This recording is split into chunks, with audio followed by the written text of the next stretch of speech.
Este será el primer video de los varios que tendremos en donde haremos los resúmenes del libro de Nicholson, Teoría Económica, la novena edición.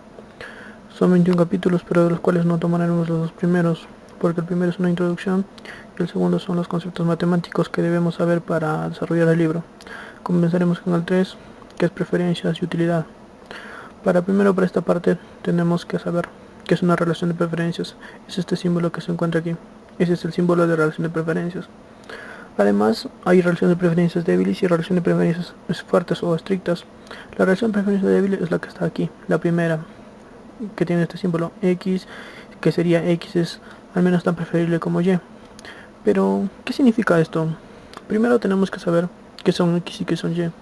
X y Y son dos cestas de consumos que están englobadas en una gran conjunto de consumo. El primero sería que X, la cesta X es al menos tan preferible como la cesta Y. La relación de preferencia estricta es la que se muestra aquí. ¿Cuál es la diferencia entre la débil y la estricta? Que no cuenta, no que está con esa linita que está aquí abajo. Pero es la relación de preferencia estricta se puede hacerlo con una relación de preferencia débil. ¿Cómo sería? A través de lógica sería esa forma, que X es al menos tan preferible como y que además que Y no sea preferible, al menos tan preferible como X. Esa es una preferencia estricta, ya que la única opción que tendrías para escoger sería X. Hay otra relación de preferencia que es la de indiferencia, que es este símbolo, representado por este símbolo. ¿Cómo se podría hacer a través de lógica y con las preferencias débiles? Sería esta forma, que X sea al menos tan preferible como y que además que Y sea al menos tan preferible como X. Al final hay una indiferencia entre los dos. El libro de Nicholson empieza diciendo que existen tres axiomas para que se cumpla la racionalidad. Los dos primeros son los más importantes y el tercero más es creo un axioma para que exista la regularidad y para que las funciones se puedan diferenciar. A ver, la primera, la completa o de completitud. Te dice matemáticamente sería de esta forma. Si tengo dos estas, X y Y, que pertenecen a un conjunto de consumo, para que sean completas sería que X sea al menos tan preferible como Y, o que Y sea al menos tan preferible como X. Pero ¿en qué se basa esto? Se basa en lo siguiente, que esto te trata de decir de que cuando un consumidor le pregunta, ¿tú qué prefieres? ¿Prefieres la cesta X o la cesta Y? El consumidor siempre tiene que decir una respuesta. Pues decir yo prefiero X o yo prefiero Y, o es indiferente entre las dos cestas. Pero el consumidor nunca puede decir yo no sé. Eso te asegura la completa, que el consumidor no diga no sé qué elegir. Las transitivas, matemáticamente, sería esta forma. Tengo una cesta X, una cesta Y y una cesta Z, que parecen un conjunto de consumo. La primera sería que X es al menos tan buena como y que además Y sea tan bueno como Z. Entonces tú puedes elegir que X es tan buena, es al menos tan buena como Z, ¿no? Esa es la transitividad. La continua, matemáticamente sería esta forma. Si tengo tres cestas X, Y y W, X, Y y W, que pertenecen al conjunto de consumo, X, primero empiezo planteando que X es al menos tan preferible como Y, pero yo puedo colocar una cesta W que es muy cercana a X, que es infinitesimalmente cercana. Entonces yo puedo asegurar que W, que es infinitesimalmente cercana a X, también es preferible a Y. Eso es lo que da la continuidad. La continuidad también te asegura, como dije antes, que las funciones sean diferenciables, es decir, que no sean discretas, ¿no? La utilidad, el concepto de utilidad. Cuando yo empecé en la universidad, el profesor del primer ciclo preguntó, defina qué es usted utilidad del consumidor. Y yo ingenuamente puse que la utilidad del consumidor era los ingresos del consumidor menos los gastos que hacía el consumidor. Y al final quedé en ridículo porque esa es la utilidad contable, no la utilidad económica. Y entendí desde ahí la importancia de que ser un economista, ¿no? Pero la utilidad es entendida como el bienestar, como la satisfacción que tiene el consumidor, ¿no?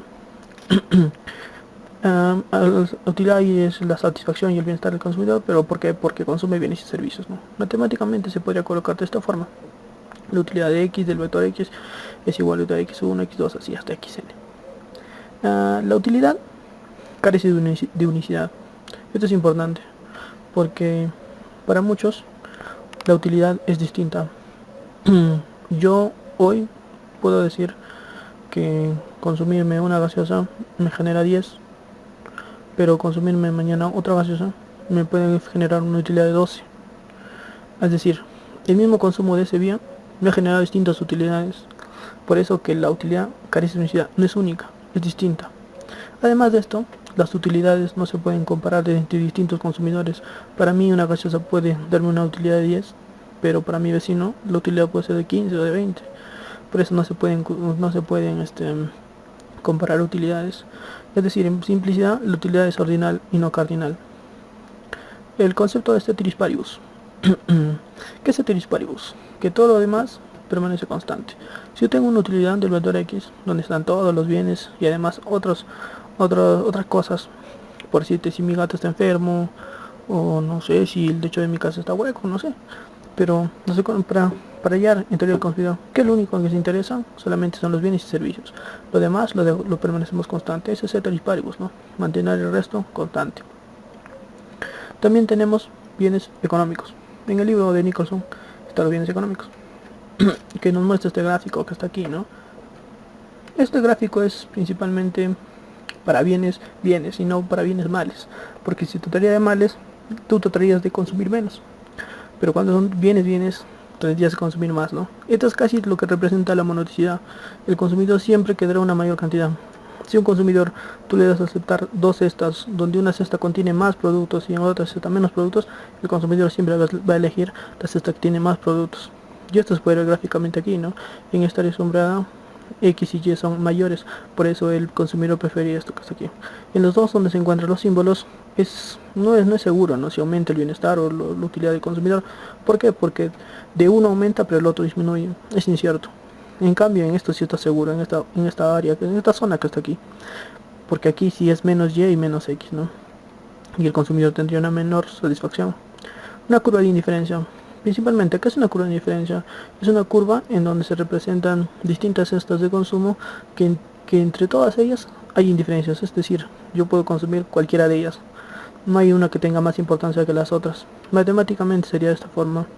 Tengo dos cestas de consumo, X y X' que pertenecen a un conjunto de consumo general. Su representación de diferencia es esta. Y gráficamente lo miraría de esta forma. X1 con Y1, para mí en este caso sería X', sería una cesta de consumo. Y además X2 con Y2, que es X para mí en este caso, sería otra cesta de consumo. Las cuales se ubican en la misma curva de diferencia. Por lo tanto, para mí es indiferente consumir entre X' y entre X. Y pueden haber infinitas cestas de consumo, una que se ubique por aquí, otra que se ubique por aquí arriba, más aquí, en fin. Esa es la curva de indiferencia, ¿no? Ahora, existen infinitas curvas de indiferencia, eso es cierto. En un mapa tú puedes dibujar infinitas curvas de indiferencia. Pero ¿cuál le conviene más al consumidor? Las que se encuentran más al noroeste del mapa. Puede ser, por decirte, de acá hay U1, U2, U3, pues si una U a 1.000.000, ¿no? La que va a estar más aquí, más al noroeste. Esa es la que preferirá. Otra, las curvas de indiferencias no se cortan. Esto es muy importante y se cumple por la transitividad. ¿A qué se debe esto? A ver, veamos estas dos curvas. Al parecer aquí, en el punto E, las dos curvas se están cortando.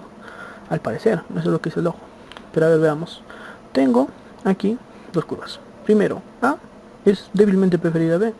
Pues es más preferible que B, ¿no? Se representa por esto. Y además C es más preferida que B. También lo puedo representar por esto. Pero además veo que C es indiferente a B. Y lo represento con esto. Como C es indiferente a B, yo puedo reemplazar la primera condición con B y C, ¿no? A ver acá, ¿qué sería? A es débilmente preferida a B, claro. Y B es débilmente preferida a D. Porque C es igual diferente a B. Es lo mismo. Y por transitividad sabría entonces que A es débilmente preferida a D. Pero yo veo el gráfico y A no es débilmente preferida a D. A es indiferente a D. Entonces no se cumple la necesidad. A no cumplirse la transitividad, yo aseguro que las curvas de indiferencia no se cortan. Ahora, la convexidad. Es importante resaltar esto. Existe convexidad y estrictamente convexidad. La convexidad te asegura que dos puntos cualquiera, yo agarré dos puntos cualquiera y los trace una línea. Si esa línea está dentro del conjunto, eso es convexa, ¿no? En cambio, si yo tomo dos puntos distintos, dos puntos cualquiera, y los uno con una recta, y si una parte de esa recta queda fuera del conjunto, esa curva o ese conjunto no es convexo. Entonces, ahora, como les dije, ella es estrictamente convexa y convexa. La convexidad puede aceptar líneas. en la curva, lo que está aquí, puede estar una línea. Pues si está bajando, ¡fum! Se hace una línea recta y luego vuelve a ser curvilínea. Esa es la convexidad. Pero en cambio, la estrictamente convexa no acepta líneas en la curva. Siempre tiene que ser así, una forma curvilínea. ¿Ya? Eso es lo que se representa aquí. ¿Qué dice aquí? Las curvas de indiferencia relacionadas a preferencias convexas pueden tener segmentos rectilíneos. Es decir, si las relaciones de preferencia son solamente convexas, las curvas de indiferencias pueden tener unas líneas o algo así. Y cuando son estrictamente convexas las preferencias, las curvas de diferencia son curvilíneas, son puras curvilíneas y no hay líneas rectas. Y esto es importante porque más adelante, cuando se vea la maximización del consumidor y la utilidad, se verá que si la curva de diferencia es convexa, se puede hallar una correspondencia marshalliana que una demanda de correspondencia marshalliana. Pero ¿qué pasa si es estrictamente convexa? Ahí sí, la demanda solamente será un punto, que es la demanda marshalliana que tanto se estudia, ¿no? Pero la correspondencia marshalliana no mucho. Aquí, en este gráfico que está aquí, ¿qué nos dice? Al ser la curva de indiferencia convexa, siempre el consumidor preferirá las opciones promedio que a los extremos, ¿no? Eso es lo que prefiere el consumidor. Aquí tenemos cuatro gráficas de las funciones de utilidad más comunes. La primera y la más utilizada, la Cobb-Douglas, en la cual se representa matemáticamente de esta forma, ¿no? X y Y, que son los bienes, y alfa y beta, que son las utilidades respecto a cada variable, ¿no? A cada variable. Alfa más beta tiene que ser igual a 1. Si es distinto a 1, ya no es una Cobb-Douglas. ¿Okay? Aquí, la de sustitutos perfectos, que tiene esta forma matemática. Y la pendiente viene determinada por los parámetros que están por los parámetros que multiplican a cada bien, ¿no? A los complementarios perfectos. Su curva de diferencia tiene una forma de L, es muy particular. Y su función matemática viene representada por esto, donde es el mínimo de alfa de un parámetro multiplicado por x, y el mínimo de beta, que es el parámetro multiplicado por y, ¿no? Aquí es importante saber que solamente habrá una mejor utilidad siempre y cuando aumente los valores de x y de y a la vez.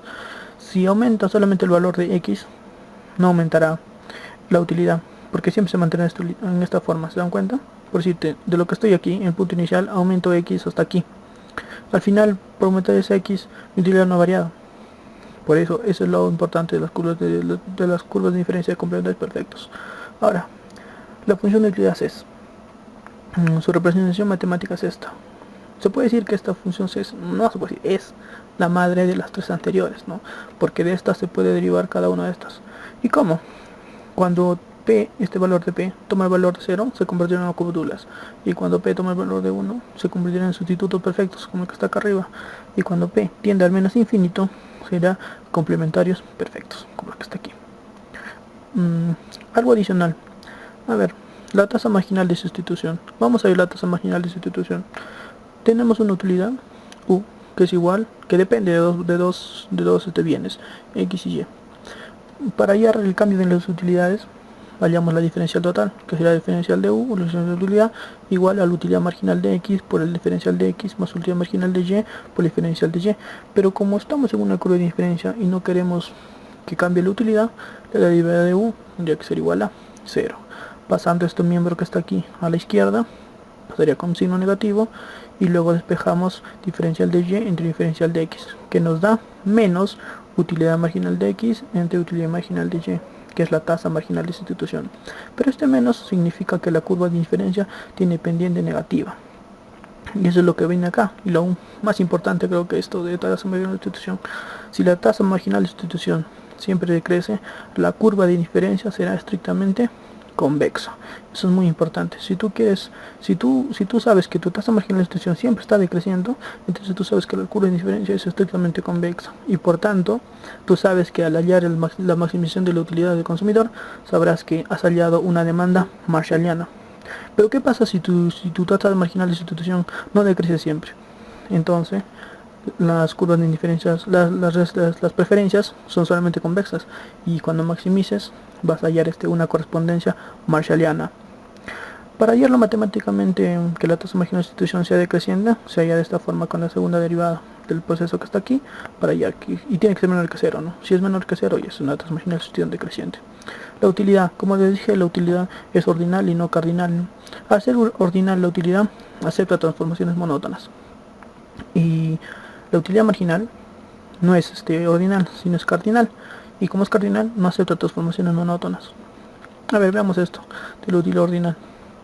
Una utilidad ordinal, ux, imaginemos que es una utilidad ux, yo la transformo por otra función, con otra función, se transforma, sería una función de utilidad bx. Al final no ha pasado nada. Pero ¿qué pasa si a la transformación monótona que le he hecho a la utilidad está con su utilidad marginal? Aquí sería la transformación de la transformación, su utilidad marginal. Aquí la derivada sería aquí por la regla de cadena, t y t por u, la utilidad marginal de x, ¿no? Y al final me doy cuenta que estos dos que están aquí no son iguales. Por tanto, colijo que la utilidad marginal no acepta transformaciones monótonas, ¿no? Ya que es cardinal. Este ha sido el capítulo 3 del libro de Nicholson. Nosotros seguiremos subiendo más capítulos y además los ejercicios que están en el libro, ¿no? Y nada más. Gracias más bien por escucharnos. Gracias.